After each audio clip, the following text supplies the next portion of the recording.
Amis de Curiosity 7, la team de Curiosity à Berlin, évidemment pour vous relater le deuxième jour du chef de l'État dit Fatih Beton, qui a été reçu par le président fédéral d'Allemagne, Frank-Walter Steinmeier, qui l'a reçu.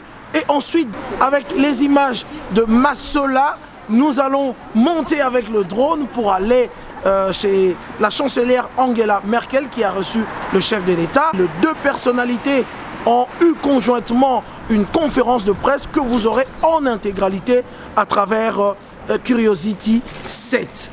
Nous allons vous laisser, mesdames, mesdemoiselles et messieurs, à suivre les images qui vont parler d'elles-mêmes.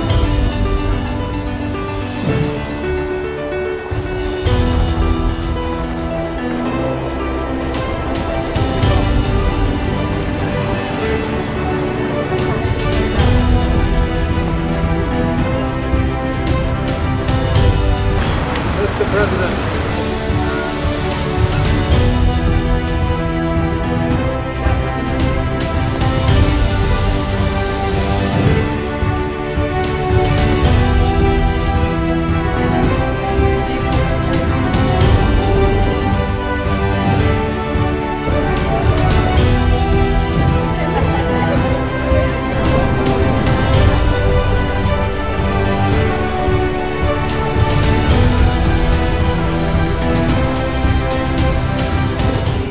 Welcome. Thank you.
Ja, meine Damen und Herren. Bien, mesdames et messieurs, je me réjouis de saluer aujourd'hui le président, M. Tshisekedi, de l'accueillir ici, dans notre chancellerie. C'est sa première visite, puisqu'il a été élu il n'y a que peu de temps, mais nous étions rencontrés à New York. Et je crois que nous pouvons dire qu'aujourd'hui, nous avons ouvert un nouveau chapitre de nos relations entre l'Allemagne et la République démocratique du Congo. L'Allemagne n'avait pas beaucoup d'activités jusqu'à présent au Congo. Et nous avons eu une mission de préparation des élections ensemble avec la France à l'époque. Mais sinon, l'engagement économique est encore faible, disons-le ainsi. Et le pilier de notre coopération à l'heure actuelle, c'est plutôt la coopération au développement. L'Allemagne souhaiterait apporter sa contribution et donc améliorer ses relations avec la République démocratique du Congo. Et c'est pourquoi cela est possible aujourd'hui, parce que le président, après son élection, a lancé beaucoup de réformes courageuses. Il n'y a plus de prisonniers politiques et cela permet aussi une meilleure évolution économique, des activités pour l'éducation. Il y a eu beaucoup de réformes faites. Le Congo a à peu près autant d'habitants que l'Allemagne, mais 6,5 fois plus grand en surface. Et donc à Kinshasa ou à l'est du Congo, la situation sécuritaire, nous le savons, à l'est est difficile. Et donc notre ministre de la Santé s'y est rendu avec ce grand défi que représente l'Ebola. Et c'est pourquoi nous lui souhaitons, sur les questions de la sécurité, beaucoup de chance, beaucoup de réussite pour lutter contre le virus de l'Ebola. Et apparemment, il y a déjà de bons résultats. Aujourd'hui, nous avons décidé qu'au-delà du développement et de la coopération économique pourrait être intensifiée, notamment nous pourrions l'accompagner en améliorant les conditions de travail dans le secteur des matières premières. Nous pourrions aider aussi pour ce qui est de l'approvisionnement énergétique, qui est un grand problème au Congo, et tout particulièrement pour la mise en place de petits barrages hydrauliques, de micro-projets. Et je me réjouis de voir qu'il y a eu aussi une table ronde avec des représentants de l'économie. Ici, au cours de cette visite en Allemagne, il s'agit aussi de crédit et d'investissement. Je me réjouis que le président ait repris les relations avec le FMI et avec les organisations financières. C'est important parce que cela permet d'être éligible au niveau de l'octroi de crédit. Et je pense que un intérêt stratégique est présent. Un tel pays d'une telle taille au centre de l'Afrique, nous souhaitons qu'il se développe le mieux possible. Nous soutenons ce développement, ces réformes. Nous savons qu'il y a de nombreuses ressources naturelles et la protection de ces ressources naturelles sont importantes. 30 millions d'euros lors de ma visite à New York ont été mis à disposition pour le fonds qui s'occupe du bassin du Congo. Et c'est le montant que l'Allemagne a octroyé à ce fonds. Et donc, pas simplement, vous avez rappelé qu'il était important de rappeler qu'il n'y avait pas simplement l'Amazonie, mais qu'il y avait aussi les forêts du Congo et des pays voisins. Ce sont en effet, c'est là le deuxième poumon du monde entier, ces forêts du Congo. Et donc, je me réjouis qu'après votre élection, vous ayez trouvé le chemin non seulement vers Paris, mais aussi vers Berlin. Et avec la France, nous travaillerons étroitement ensemble pour mettre à disposition de l'expertise pour votre pays. Et donc, encore une fois, bienvenue à vous.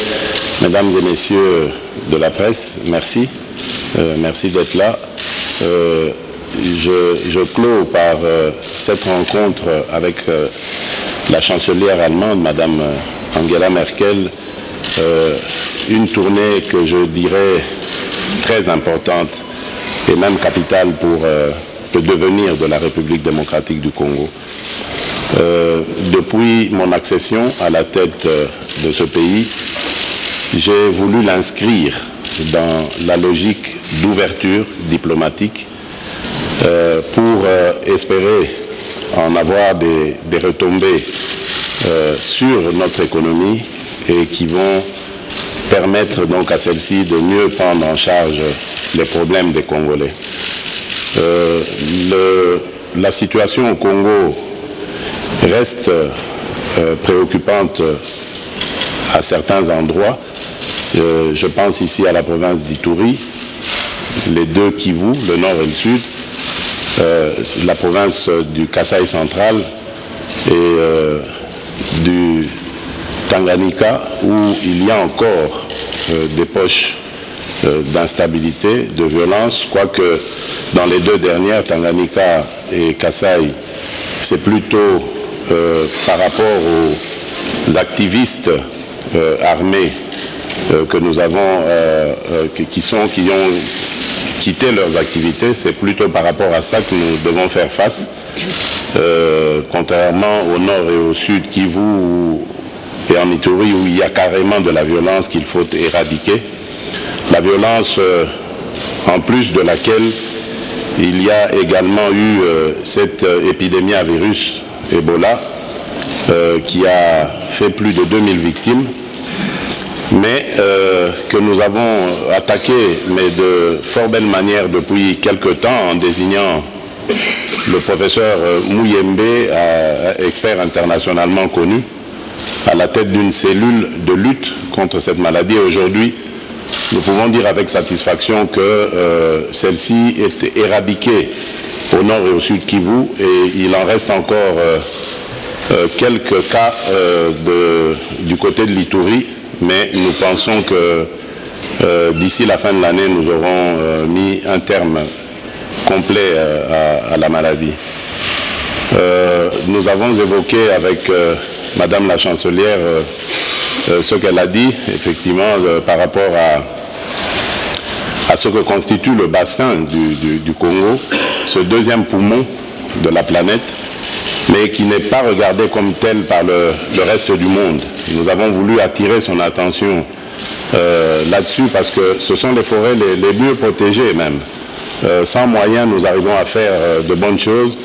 Et je crois que si nous avons davantage de moyens, nous pouvons mieux conserver et peut-être même mieux exploiter cet atout pour l'avantage du climat sur la planète. Nous lui avons fait voir également notre besoin de voir les investisseurs allemands venir en nombre dans les secteurs qui sont des opportunités qu'offre la République démocratique du Congo. Évidemment, là se pose le problème de la crédibilité que renvoie le Congo.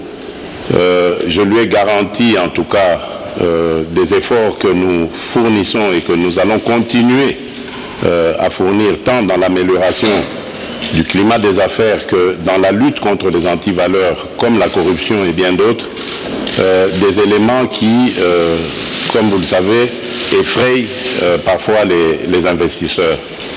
Mais j'ai bon espoir, et d'ailleurs elle me l'a confirmé elle-même, qu'elle sera notre avocate auprès des institutions financières comme le FMI pour dire le bien qu'elle pense du Congo et des efforts que nous sommes en train de fournir. Et je lui ai demandé vraiment de nous accompagner et de ne pas décourager ce qui vient de naître au Congo et qui constitue un espoir considérable. Et que je vous rappelle d'ailleurs cette alternance démocratique et pacifique qui a eu lieu et qui permet au Congo d'entamer ses pas vers son développement et l'instauration d'un État moderne au cœur de l'Afrique, avec les atouts considérables qu'il a. Un pays qui, je suis sûr, s'il continue sur cette voie, va devenir, à l'image de l'Allemagne en Europe, le moteur de l'Afrique. Voilà ce que je peux dire en substance après la rencontre avec la chancelière allemande, que je remercie pour l'accueil et le repas délicieux qu'elle nous a réservé. Merci madame. Bonjour, Christian Lusakono, Top Congo FM. Ma question est pour la chancelière. Vous dites que vous êtes satisfaite des changements qu'il y a eu en République démocratique du Congo et que vous êtes prête à aider. Mais au niveau économique, qu'est-ce que concrètement l'Allemagne se dit prête de faire dès maintenant? Parce que le président, vous le dit, a commencé des réformes.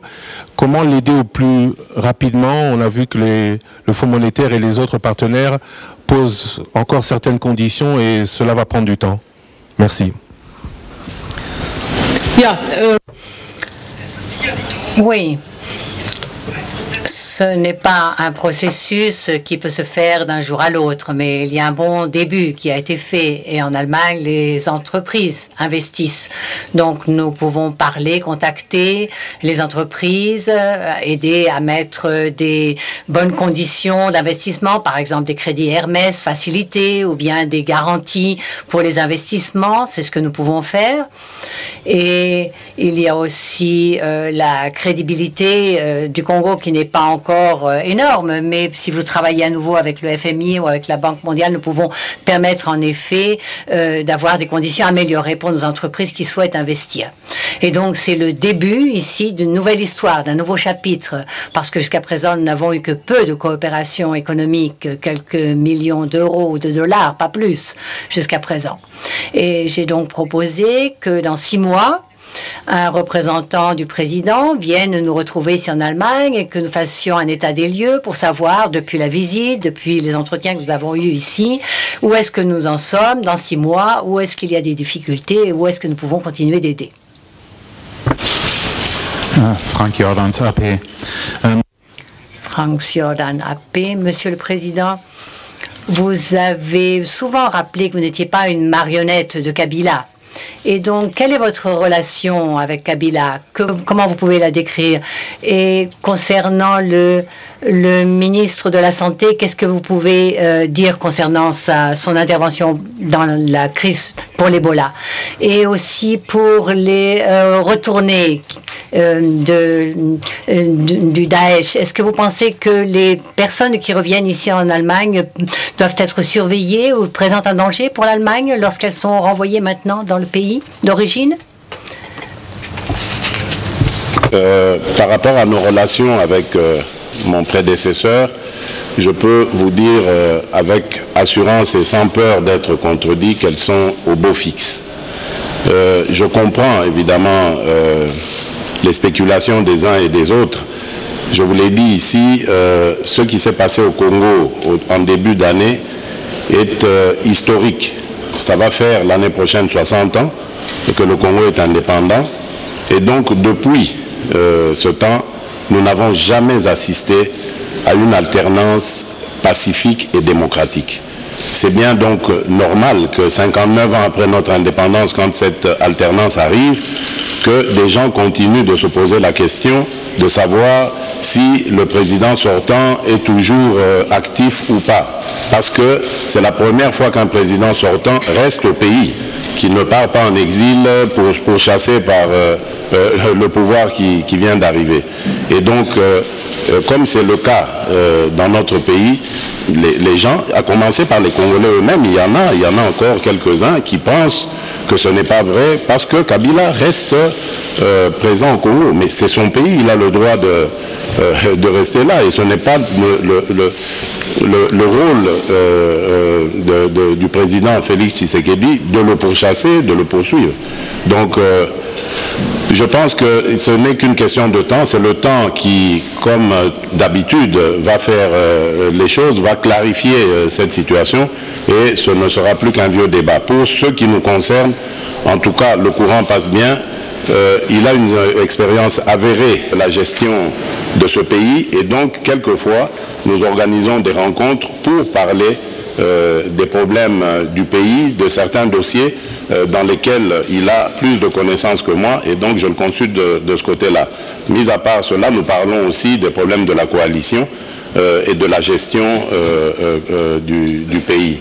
Mais dans l'ensemble, il sait que je dirige ce pays et il se tient vraiment à sa place, celle d'un consultant quand j'en ai de temps en temps besoin. Et il le fait vraiment de gaieté de cœur et j'en profite d'ailleurs pour l'en remercier.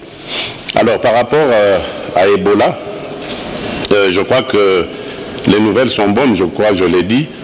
le rôle de l'Allemagne a été aussi déterminant parce que l'Allemagne est venue à la rescousse de la République démocratique du Congo et a contribué à nous renforcer dans nos capacités à faire reculer la maladie. Aujourd'hui, c'est une réalité. La maladie a reculé et continue d'ailleurs de reculer jusqu'à son éradication.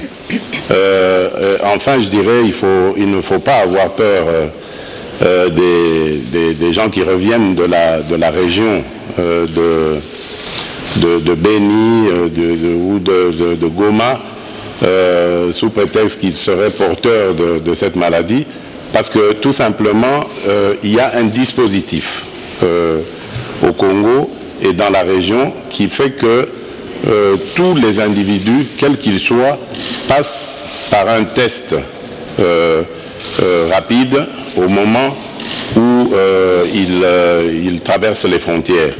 Donc il n'y a vraiment pas de risque d'avoir des cas par ici, parce que même déjà dans la région par rapport aux pays voisins, nous avons réussi à tous circonscrire de telle sorte que nous n'avons pas eu beaucoup de cas qui se soient signalés là-bas. Donc la maladie a été contenue de manière admirable avec le peu de moyens qui étaient à notre disposition. Et moi, je félicite toutes les équipes nationales et internationales qui nous ont aidés à nous attaquer à cette maladie. Pour ce qui est des personnes qui reviennent de la Turquie et qui faisaient partie des terroristes, il y a des centres antiterreur dans ces pays et là, bien sûr, nous allons mettre en place des mesures de sécurité, des évaluations. Les institutions vont agir en conséquence pour que les personnes qui sont renvoyées ici en Allemagne ne soient pas un danger pour le reste de la population allemande. C'est la procédure que nous avons choisie aussi pour les terroristes qui sont présumés ici dans le pays. Et donc, s'il y a un risque de danger ou non, bien sûr, il y a les actions en conséquence. Et il n'y a pas de risque particulier pour les personnes revenues. Voilà. Monsieur Marc de Voice, une question à la chancelière. Le peuple congolais a beaucoup d'espoir avec son nouveau président, vu le moment très difficile que le Congo a passé. Maintenant que vous passez à une nouvelle relation, est-ce que le peuple congolais peut être rassuré que l'Allemagne et l'Union européenne est vraiment partenaire en vrai de la RDC pour l'accompagner pour son développement? Oui. L'évolution est réelle, les changements sont là et le président l'a souligné lui-même. Nous évaluons ce que nous avons vu ces premiers mois de magistrature suprême, c'est quelque chose de très positif et du point de vue allemand, nous pouvons en effet ouvrir un nouveau chapitre. C'est presque le premier grand chapitre que nous avons ensemble et cela est valable pour les autres partenaires de l'Union européenne. Nous voulons être un partenaire de la République démocratique du Congo. Nous savons que c'est important pour le Congo. Si on regarde la taille du pays, le positionnement du pays, le nombre de voisins tout autour et justement ces relations qui ont été améliorées avec les pays voisins pour essayer d'apaiser les conflits existants et donc avec nos possibilités, nous voulons soutenir ce chemin. Bien sûr, le chemin lui-même, c'est le président avec sa population qui doit le prendre, mais nous pouvons, là où il y a demande, nous pouvons aider. Bien sûr, nous ne voulons pas nous imposer, nous allons accompagner simplement, mais là où nous pouvons soutenir, nous le ferons. Et bien sûr, nous ne pourrons pas solutionner les problèmes d'un jour à l'autre, mais je crois qu'on peut prendre un nouveau départ. Herr Präsident. Monsieur le Président, il y a beaucoup de pays qui s'occupent de l'Afrique, la Chine, l'Inde, la Russie à l'heure actuelle, et aussi les Européens, pas simplement les Français, mais aussi l'Allemagne. Et la semaine prochaine, il y aura une grande conférence africaine ici. Et donc, avec quel partenaire vous préférez travailler? Vous êtes un pays riche en matières premières. Est-ce qu'il y a avec certains partenaires des problèmes que vous voyez particulièrement? Et donc, vous privilégiez plutôt d'autres? partenaires, donc avec cette initiative Compact with Africa, est-ce qu'il ne faudrait pas élargir à d'autres pays, parce que là, il y a peut-être des garanties qui pourraient être données à des sociétés allemandes, par exemple? Nous avons plutôt une approche multilatérale de la question. Nous ne faisons pas de préférence pour qui que ce soit, mais ce qui est certain, c'est que nous chercherons dans chaque domaine les partenaires les plus performants. Et bon, je vous laisse le choix de savoir quelle est la place de l'Allemagne en termes de performance, pour savoir l'intérêt que nous pouvons apporter à cela. Tout ce que je peux dire, c'est que j'ai une politique d'ouverture au monde. Je n'hésite pas à aller partout où on manifeste de l'intérêt pour mon pays. Bien entendu, il y a une amitié traditionnelle, une coopération traditionnelle avec l'Europe de l'Ouest, l'Allemagne et la France en tête, mais comme vous l'avez dit, il y a d'autres pays, la Chine, tout récemment la Russie avec le sommet Russie-Afrique de Sochi, qui manifeste aussi de l'intérêt pour notre pays. Moi, je suis là pour servir mon peuple, mes concitoyens, et j'irai dans le sens où leur intérêt sera primordial. Et c'est tout ce que je peux dire à ce niveau.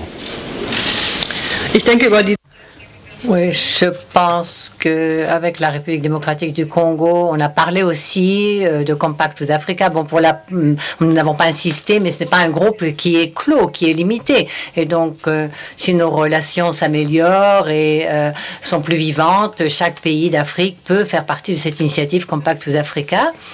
Et donc, je n'exclus pas qu'un jour, il y ait, par exemple, le Congo parmi nous. Si le Congo le souhaitait, ce serait quelque chose de positif. Merci. Merci. Serment de liberté que nous léguons à notre postérité pour toujours. Oh, oh.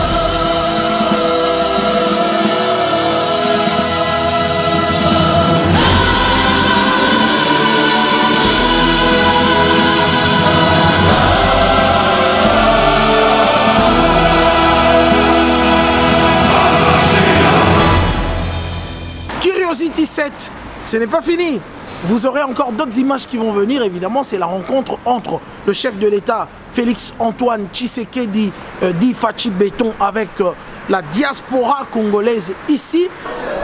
Que ce soit devant le président de la République ou devant la chancelière, après les mots aimables et des mots d'encouragement qu'ils ont émis à mon égard à l'endroit de la République démocratique du Congo, je leur ai promis et j'ai pris l'engagement, s'ils nous accompagnaient, de faire de la République démocratique du Congo l'Allemagne de l'Afrique.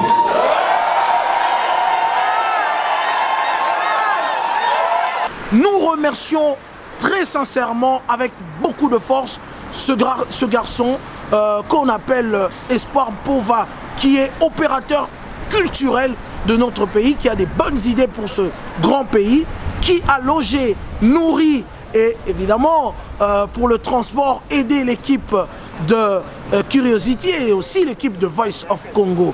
Nous n'oublions pas José Elonga qui était là évidemment pour l'idéologie, donner des idées au Saint-Marc Tabo. Et aussi, comme on vous l'a dit, nous allons remercier et nous remercierons toujours celui qu'on appelle Dave Müller, opérateur économique, le stratège de la team Curiosity. Curiosity ne s'arrête pas là, mesdames, mesdemoiselles et messieurs. Sachez que nous avons les images, évidemment, du chantier de saute-mouton à Kinshasa. Comme vous le savez, le chef de l'État est déjà en route pour Kinshasa et incessamment l'inauguration de saute-mouton. La team de Curiosity sera là, évidemment, pour vous donner des belles images que vous aimez bien. Nous remercions Voice of Congo et tous les téléspectateurs qui nous suivent sur Curiosity. Mesdames, mesdemoiselles et messieurs, en tout cas, le rendez-vous est pris pour Curiosity 8. Serment de liberté.